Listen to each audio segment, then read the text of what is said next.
Welcome back, guys, for round 2 or your second instructional video on your West Coast Salish Bas Relief project. Basically, you saw the first instructions, watched the time lapse, or chose not to, your choice, and then more or less now we're left with a final product that is done, but still has a couple of cleaning up or things that we can do to tweak and add in those fine details that when this clay was too soft was too difficult. Basically what I've done from the time frame of finishing is I've loosely covered with saran wrap or with a garbage bag. You want to make sure that there is going to be airflow. It's not that you're sealing the plastic. However, you don't want the clay to dry too quickly or you're going to find yourself getting cracks and patch marks. So you kind of just cover it up, let it dry at a much slower rate, especially being that we don't have the actual drying room available to us at this time. And then the next morning or at least 5 or 6 hours later, you should find that the clay itself is almost like a leather texture. It's a much stiffer, much harder, and it's much easier to crack if you start going into some of these finer grooves with bigger tools, but it's much easier for you to put little lines and scribes and sort of clean it up in certain areas without having big chunks taken off. So again, depending on what types of tools you plan on using, we'll go back to the one that I basically had given you, and you can go ahead and just very gently come through and clean up any kind of reminiscence so that it's nice and clean. You don't want those little extra chunks or fluff or pieces that are just sort of hanging out there that'll eventually dry up and fall off. Now, if you did happen to get a knife or a sharp edge, or if you happen to have one of these sort of scoopy pieces that I said if you want to go buy some tools, these are also very nice just to sort of carve and clean up some of your edges and just sort of to give that finished look. And that's basically where we're going to be going with this. Now, if you create something that's super amazing and you want to keep it and there's no question that you would like to get it fired, please just put it off to the side and protect it for the time period. And then if we come back into sessions, or if not, by next semester, by the fall, I can get it into the kiln and have it fired. Unfortunately, clay itself will soften with water. So if you're planning on firing it, you don't have to paint it. Okay. If you would like to paint it, acrylic paint works fine once you let this completely dry. So once we're done cleaning and everything's all done, you'll basically put that loose piece of plastic over top again, and you're just going to let it sit for days on end, someplace nice and safe. It'll turn into what we call greenware, which will be not quite white, but close to. And then from there, it can be put into the kiln and it can be fired to be more of a permanent structure. Without the firing, if you were to drop it into a bathtub of water or get it wet, it will soften or distort or be destroyed. So it's really kind of important that if you plan on firing it, to protect it.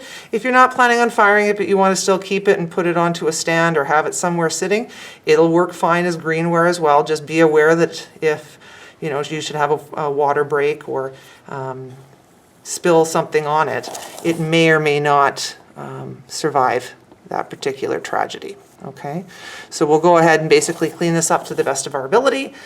If you want to start, it's like I've got a couple chunks here and I want to smooth them out, you can add some water again and it will soften up from that leathery texture. Okay, try and get all the little pilling and pieces out, and then that can be what you will be submitting to me online via your web page. Okay, you can kind of see if there is a situation, and we talked about it yesterday, where something broke off or you've got a piece that you want to add to afterwards. As I said, bas reliefs are usually a subtractive sculpture, so we would just remove clay and not try and re-add it. However, accidents happen, and if you would like to re-add stuff, the important thing is that when clay dries, it needs to be adhered to each other. And there's not really glue to do that. The glue is the water. But we want to make sure that there's some form of texture for the clay to stick to each other. So if you were having to add something, and I just sort of took 2 chunks and put them off to the side here, you want to make sure that you're doing you're doing 2 things actually.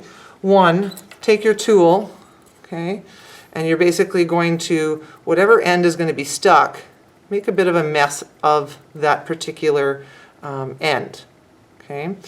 Whatever you're sticking it to, you want to do the same. Kind of mess that little sort of section up, and then simply you're going to go ahead, grab some water, make that sort of mussed up area wet. You can wet the other end as well if you want, and then more or less adhere them together so that they stick a little bit more efficiently. If possible, get in there and try and maneuver the clay around to actually break that seam. You'll see that there's like a seam between the 2 pieces that I stuck together. You want to try and blend the 2 pieces of clay so that they become one. Because if they don't blend or they don't stick together, you don't merge them, what will happen is as soon as it dries, they're basically just going to crack apart because the 2 ends will dry and it'll be 2 separate pieces.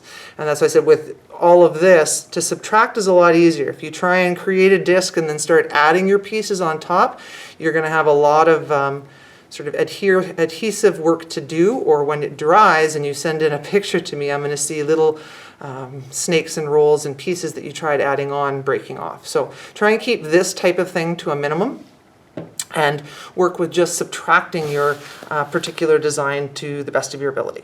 Okay? I look forward to seeing what you guys come up with, and we'll check in with you in a couple of days to see how your progress is going. You will have 2 weeks to complete this. However, remember with clay it's time sensitive, and so you want to make sure that you are working pretty much on a day-to-day basis, or try and get the most of it done within the first couple of days while the clay is still nice and tacky.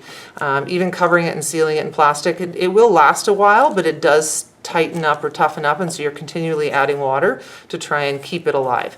And then spring break is coming. As much as, you know, weird circumstances, it's still spring break.